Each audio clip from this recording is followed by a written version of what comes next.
Hi, my name is Corey, and I'm with Stand By Me NextGen, and this is our Paying for College presentation for the 23-24 academic year. Thanks for joining us. So, what are some things that you need to know about financial aid? You're going to want to know how much funding is available. You're going to want to know what types of funding are available. How do you apply for it, and when do you apply for it? And then what else do you need to know? I'm going to answer all these questions for you in our presentation. Let's go. So, first off, how much money is available? Enough to cover the full cost of attendance if needed. So, the cost of attendance is like the sticker price. It includes tuition and fees, books and supplies, room and board, transportation, clothing, and miscellaneous personal expenses. Now, it's not an exact calculation, but it's more or less what a student may pay at the very most expensive level of that school. So it's calculated by each school's financial aid office, and therefore each school's cost of attendance is going to be different. Varies obviously by school. If the college or university has multiple schools, it's going to vary by state of residence. Out of state tuition is more expensive than in state tuition. And it could even vary by major. So you and your best friend may be going to the same school, living in the same dorm, in the same room, but if you're studying different subjects, your cost of attendance is likely going to be different. So your total financial aid cannot exceed the cost of attendance. The cost of attendance is not prescriptive. It's not necessarily how much you need in financial aid. It's just a measure of kind of planning. How much could you potentially get in financial aid? Now let's say that your school's cost of attendance is $15,000, but you only are going to owe $10,000. So you don't need financial aid in the amount of $15,000, but you could get it up to $15,000 even though you only need the $10,000. So it helps you to know how much financial aid should I be going for potentially, and what is my limit. So what will it actually cost you? So you'll take your cost of attendance, the sticker price, subtract out any scholarships and grants, the free money that you don't have to pay back, and then you're left with your net cost. What might it actually cost you? Now, you can use federal work study and federal loans and even private loans to cover those costs as needed. You could also work on getting more scholarships and grants to cover that cost to minimize the amount you're going to have to repay. So let's talk about those types of funding. There are three major types: scholarships and grants, work study, and loans. So let's look at the free money, the scholarships and grants, the stuff you don't have to pay back. So you're going to obviously want to find out how and when to apply for this type of aid. In most cases, you're going to have to at least complete the FAFSA, or the free application for federal student aid, which we're going to get into more in the second half of our presentation. But other applications may also be required for these scholarships and grants. So you're going to want to ask not just the schools, but the source of that aid, whether it comes from your school, an institution, or an individual. Find out, how do I apply and when do I apply? So need-based federal and state grants may be available to students with high financial need, but there are also some merit-based grants based on something that you've done or potentially your background. How well you do in school may impact how much in merit-based scholarship funding you are awarded, but your financial need is also going to impact the amount of need-based scholarship that you are eligible for. So whatever it's going to be, need-based, merit-based, grants, scholarships, make sure you understand the fine print. For example, will this funding be renewed each year? If so, is it automatically renewed, or do I have to reapply for it? So from whoever this aid is coming from, federal government, the state government, institutions, private donors, find out everything that you could possibly need to know about this aid so that you can make the most of it. Federal work study. This is money that you can earn from part-time employment while you're in school. So when you're completing the FAFSA, make sure you answer yes to the question asking if you want to be considered for federal work study funding. You can always change your mind after you're in school. If you answer yes and decide, I don't think I want to work, you can always decline federal work study job if it's offered. If you answered no or don't know on the FAFSA, you can always go to the financial aid office and say, hey, I actually am interested in federal work study. Am I eligible? And if so, tell me more. But we recommend that you answer yes on the FAFSA, even if you're not sure that you're eligible, even if you're not sure that you want to work, just so that you can get your foot in the door. Work study jobs are typically on campus and usually offer flexibility in your work schedule because they know that you're a student first, and so that comes first. Now, if you're not interested in federal work study and you just want a part-time job elsewhere, or if work study jobs are not available at your school, you're not eligible, you can get that part-time employment, on campus, outside of federal work study, or off campus. But those jobs, if not harder to find, could be harder to work around your class schedule. They're going to offer less flexibility with scheduling. So do keep that in mind. If you want to work, if you need to work while you're in college, keep in mind flexibility is probably going to be a good thing to have in your job. Loans. This is the money that you and potentially your parents can borrow, but it must be paid back after you finish school. Now, loans can fill that funding gap after the cost of attendance is considered and the free money is factored in. Anything that's left over, loans could be used to fill that funding gap. We recommend to always borrow federal loans first. And while private loans may look more attractive on the front end, federal loans are much more easy to work with on the back end. Repayment of federal student loans is much more flexible than with private loans. Your payments can be based on your income rather than on the amount of your debt. And we've been seeing in the news in recent years that there have been a lot of things helping students with federal loans to ease that burden through the pandemic and the return to normalcy. Whatever you do, borrow federal loans, borrow private loans, borrow the minimum amount that you need. So if your cost of attendance is $15,000, but you only owe $10,000, you probably don't want to take out that additional $5,000 in loans unless you really need it, because you're going to have to pay it back whether you end up using it or not. So keep in mind that what you take out, you've got to pay back. Current federal aid programs. The federal Pell Grant is the main grant from the federal government. It's what most students think of as the financial aid. It is need-based, so not every student is going to be eligible for the full amount. Not every student is going to be eligible for even a partial amount. There's the Federal Supplemental Educational Opportunity Grant, or the SEOG. There's the Teacher Education Assistance for College and Higher Education, or the TEACH grant, which helps educators return to school to further their education. Federal grant funding could total more than $6,800 a year, depending on your situation. You've also got federal work study as far as employment. And students, there are two different types of loans that you are potentially eligible for. There's the direct subsidized loan, where the government foots the bill for the interest while you are in school. And then the direct unsubsidized loan, where the interest does accrue while you're in school, but you are not required to pay on that interest until you have fallen below half-time, which we're going to talk more about, or you have completed your program of study, or have left your program of study. Parents, there's an option for you as well called the Direct Plus loan, or more commonly known as the Parent Plus loan. This is a loan that you can take out for the benefit of your student, but you are on the hook to repay this amount.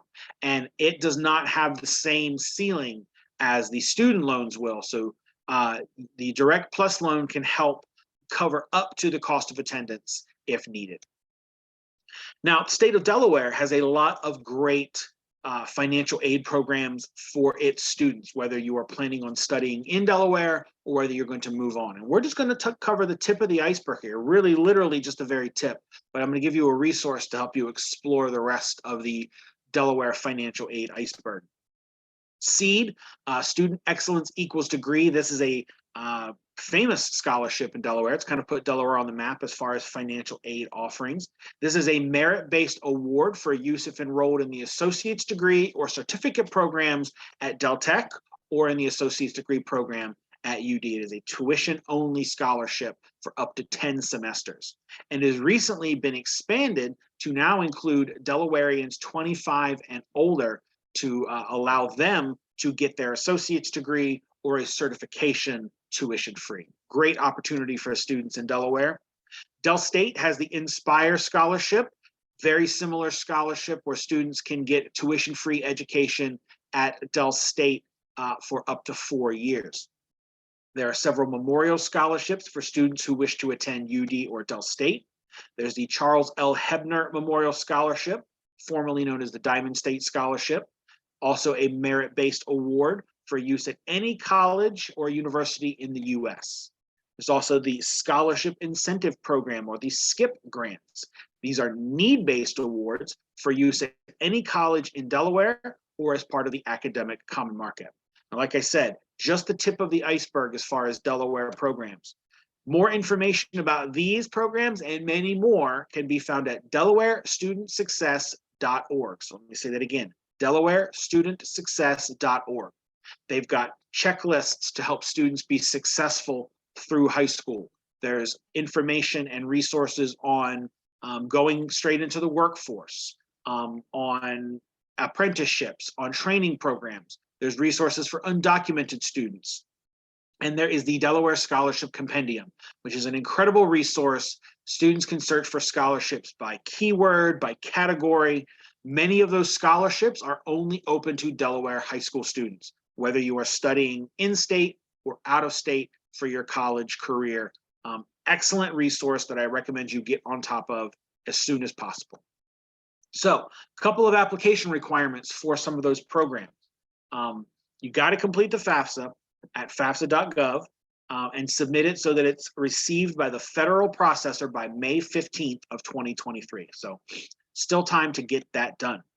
You want to create your Delaware Higher Education Office student account at delawarestudentsuccess.org so that you can update your enrollment every year so that you can continue to be eligible for those scholarships.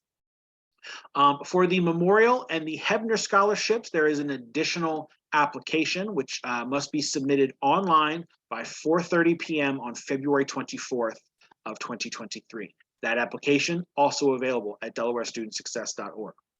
And then complete any requirements specified by your college or university to complete the financial aid process as far as the FAFSA, as far as scholarships you've received through Delaware Higher Education Office, scholarships that you may be receiving through the institution itself. So make sure that you are crossing all your T's and dotting all your I's as far as financial aid to get everything for which you are eligible. So, who is eligible for federal financial aid? Student must be a U.S. citizen, permanent resident, or eligible non-citizen with a valid Social Security number. Must also be pursuing a degree or certificate and enrolled at least half-time. Half-time typically works out to 2 classes a semester. Most classes are going to be 3 credits. 6 credits makes up half-time. 12 credits makes up full-time. So if you're taking 4 3-credit classes, you're going to be full-time. You only have to be half-time to be eligible for federal financial aid. Must also be in possession of a high school diploma, a GED certificate, or have completed an accredited homeschooling program. Undocumented students, you should contact the financial aid office at each school you're considering and ask what funding options may be available to you at that school. You should also check out the dream.us, which is a scholarship program which is accepted at DSU. So you are also eligible for seed scholarship funding at Del Tech and at UD, but unfortunately you're not eligible for federal financial aid under current federal law. So DACA students, you are not going to complete the FAFSA, but you do have financial aid options for tuition-free education at UD, Del Tech, and at DSU. So check out those opportunities if you are a student in this situation. So how do we apply for federal funding? Minimum application requirements. You must submit the FAFSA, the free application for federal student aid that can be done at fafsa.gov, and you must apply for admission to a school. Now, these things don't have to be done in any particular order. You can complete the FAFSA and list your schools on there and then start applying to those schools. You can apply to schools and then do the FAFSA. What you don't want to do is wait until you've been accepted at a school to do the FAFSA. If you wait, you could miss those additional applications, the additional paperwork. You could miss those deadlines. So do not wait till you've been offered admission to a school to do the FAFSA. If you have an idea of where you want to go, do the FAFSA, put those schools on there. If another school comes to mind later on, you can go back on the FAFSA, add that school, and resubmit it. So FAFSA, FAFSA, FAFSA. Been saying that a lot. What is it? Well, it's money for college. The FAFSA is the free application for federal student aid, and it is where the journey begins. It's a federal application used to collect demographic and financial information from students and parents. Must be filed every year that financial aid is needed at fafsa.gov. The 23-24 FAFSA became available on October 1st of 2022, and you are going to use tax data from the 2021 tax year. So why do we have to submit this FAFSA? Well, it determines the student's eligibility for federal student aid, need-based and non-need-based. It does that by gathering the family's income and asset information and calculating what's called the expected family contribution, or the EFC. We'll talk about that a little more on the next slide. And again, it does need to be submitted every year that financial aid is needed. Some families have said to me, oh, I thought we only had to do it one time for their entire college career. Some have said, oh, we have to do this every semester, right? No, once a year. The FAFSA does not collect information about your household expenses or special circumstances. So it looks at your income and assets, but it doesn't look at your budget. It also does not determine what specific financial aid will be awarded or how much. That is left up to the college or university. Also does not serve as a loan application. While it does make students eligible for federal student loans, if they want to take out some or all of their loan eligibility, there's another step in the process. So what is the expected family contribution, the EFC? This is the amount that the government estimates that students and or parents should be able to contribute to the cost of education for the academic year. It is the same regardless of the school that you are planning on attending. So whether you're going to do community college or Ivy League, your EFC is going to be the same. It helps determine eligibility for need-based financial aid. However, non-need-based financial aid, such as federal student loans, are available to help you replace the EFC as needed.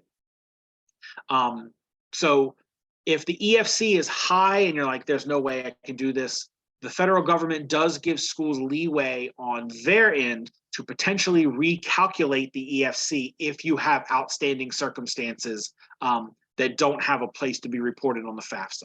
So if you've lost a job, if there's been a loss of income, or if there's outstanding or extenuating circumstances taking up a lot of the family's income or assets, talk to the college financial aid office about your situation, and they may be able to help you out there.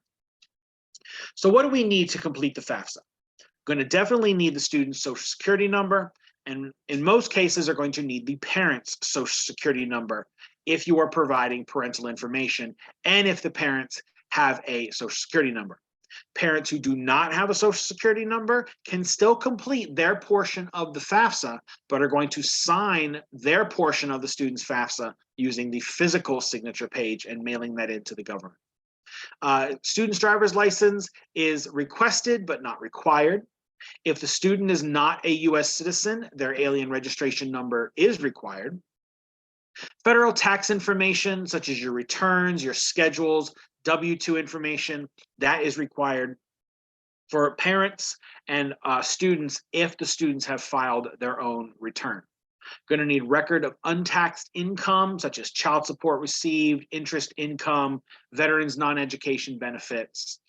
Also going to need to have information on cash on hand, savings and checking account balances, investments, including real estate, not your own home, and not including retirement assets. And if you own a business or a farm, the assets for that as well. A couple helpful hints. It asks for a lot of stuff, as you can probably tell from your tax return. But you can link to the IRS website when completing the FAFSA by using the data retrieval tool, where it will securely link you to the IRS, pull information from the appropriate tax return, and drop a large chunk of the information into the FAFSA, into the parent section of the FAFSA. Now, you're still going to want to have a copy of your appropriate tax return, whether paper or PDF, and W-2s if you have access to them, because not everything is going to be pulled over into the FAFSA, so you're going to have to fill in some of the blanks. And using the data retrieval tool is a little tricky. You need to have your street address, your mailing address, typed out letter for letter as it appears on your 1040, on the tax return itself. So in any case, it's helpful just to have it, just to verify the address, but you're likely going to have to be filling in a couple of other sections. So if you're working on this and you get stuck, you can call the U.S. Department of Education at 1-800-4FED-AID, and a representative will be able to help answer any questions, potentially walk you through your situation. You can also contact Stand By Me at 800-560-3372 and say that you need help completing the FAFSA or you need help with financial aid. You can also visit our website down there at the bottom, standbymede.org, and check out the Next Gen section of the website. I'm also going to have a QR code at the end of this presentation that will take you to our Next Gen site and can potentially give you some resources. You can make an appointment with us to get your FAFSA completed or just to answer questions. And I'll have my email address at the end of the presentation as well. So when the FAFSA is completed, submitted, and processed, the student will receive a student aid report in the mail. Now, kind of a holdover of an olden time before everything was digital. So it says if you have anything you need to update or correct or add, you can do so on the form and mail it in. Honestly, we recommend, the colleges and universities recommend that you make any additions, corrections on the online FAFSA and resubmit it that way. Much safer, much quicker, much more secure. So definitely review the student aid report, but anything that you need to add or change on the FAFSA, we recommend doing so online. Parents, you're up to bat now. Will your information be needed on the FAFSA? If your student is dependent, yes. If your student is independent, then no. So what makes a student independent for the 23-24 academic year?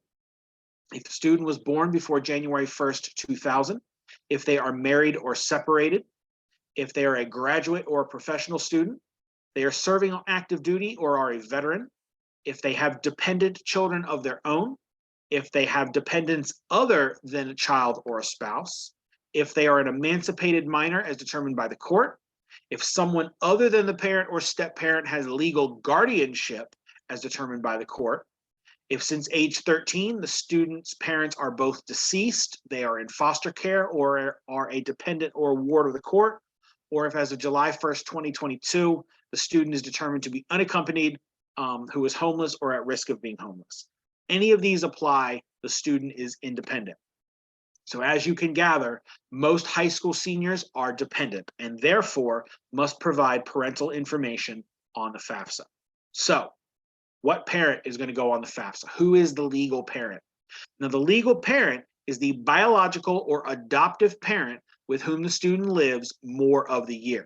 This could include any individual listed as a parent on the student's birth certificate. Now, the following people are not the legal parents when completing the FAFSA, even if the student lives with the individual. Grandparents, you would not put your information on the FAFSA. Aunts, uncles, relatives, you would not put your information on the FAFSA.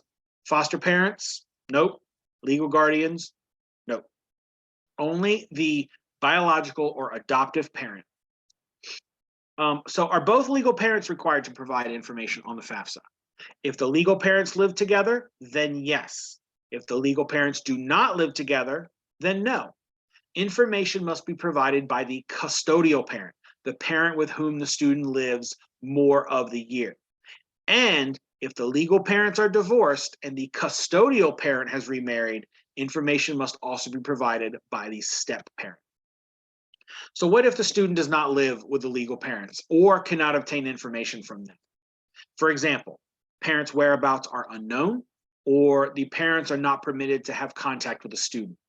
In this case, special circumstances may exist. So student, you'll want to complete the FAFSA without your parent information and then contact the financial aid office at each school to which you are applying and let them know that you have a potential special circumstance. They may be able to override your dependency status so that you do not have to provide parental information on the FAFSA. Now, having moved out does not count as independent. Parents not claiming students on the FAFSA does not count. Parents no longer providing support does not count. Uncle Sam's definition of an independent student is much different than your definition of an independent student, for better or for worse. But students, if you think that you really do have a special circumstance, then complete your FAFSA without parent information, contact the financial aid staff at your schools and see what their process is for verifying your situation. So we haven't talked about this yet, but the FSA ID is a very important part of the financial aid process for both student and parents. It is the electronic signature that is used to sign the FAFSA and also allows the student to log into the FAFSA. So you can create your FSA ID at studentaid.gov. Now, again, you must have a valid Social Security number, and the Social Security number you use must match what the Social Security Administration has, and not just the number, but how your name is spelled and laid out. Your birth date must all match. So, for example, student, if you hyphenate your last name, you have to verify whether your name has a hyphen or a space on your Social Security card. You have to follow what's on that card. It doesn't mess things up, but your information will come back unverified, then you have to update it, and then it takes 3 days for it to re-verify. So it's just a delay in the process. So make sure that you are putting your name, your birthday, your social as correctly as possible the first time. Now, student, you definitely need an FSA ID. That's how you're going to access your FAFSA. That's how you are going to sign your FAFSA. And at least one parent is likely going to need their own FSA ID. Now, parents, you will not complete a FAFSA, you will not do the application unless you yourself are going to be going to school. The parent information will go on the parent section of the student FAFSA. All these acronyms get a little confusing because you're like, so I have to have an FSA, but I don't have to have a FAFSA. Correct. Parent, you're going to create your username and password and step away from the computer. Student is going to log into the FAFSA with their FSA ID, and then your part will come within their FAFSA. So again, if you need help creating your FSA ID, you can call the Federal Student Aid Hotline, or you can contact us at Stand By Me NextGen, and we can help you with that process. Now, parents who do not have a valid Social Security number cannot create an FSA ID. Again, they can still enter their information in the parent section of the student FAFSA, but they will sign a physical signature page, which is printed out from the end of the student FAFSA and will be signed and mailed to the federal processor. So when do we apply?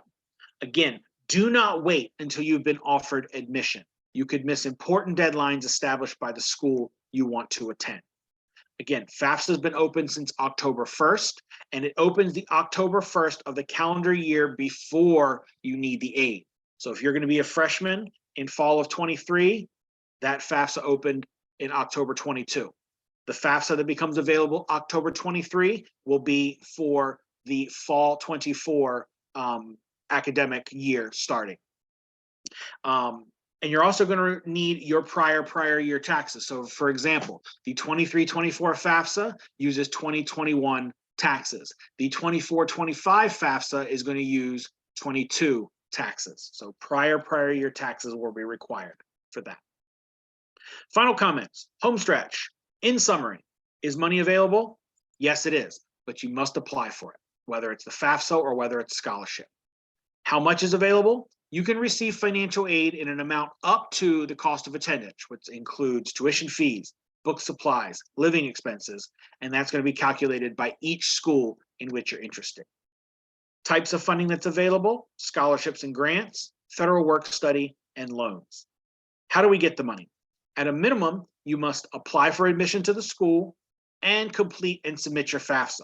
But remember that additional forms are likely going to be required by the financial aid office to complete your FAFSA process and potentially to complete your scholarship process. When do we apply? As soon as possible. FAFSA has been open since October 1st, so don't delay. Got a checklist for you. What do we need to have accomplished? Again, we have to have those FSA IDs for student and parent. You can create those at studentaid.gov. Also going to want to create your student account at delawarestudentsuccess.org for the Delaware Higher Education Office. Complete and submit the FAFSA for the 23-24 academic year as soon as possible at fafsa.gov, and remember to include student and parent information as needed. Once that FAFSA is processed, my rule of thumb is 2 weeks after your FAFSA has been processed, go ahead and reach out to the financial aid office at each school that you've listed on your FAFSA. Say, my FAFSA is done, it's processed, what are my next steps? They're going to potentially have some additional materials and documentation you need to submit. If you have special circumstances, this is the time to alert the school to that and ask how you can explain your special circumstances, what the process is for verification. Once you start receiving financial aid offers from your schools, review them, compare them with one another to determine what school is offering you the best. Don't think that the more expensive schools are necessarily out of reach for you, because sometimes the more expensive schools can offer a better deal than the less expensive schools. Whatever school you decide to go with or whatever they're asking, make sure you complete that process.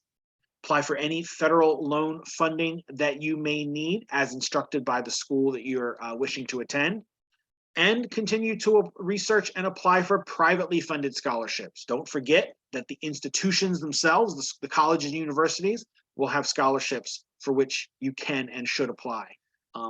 Students, your employer may have scholarships or tuition assistance. Your parents or family members' employers may have that.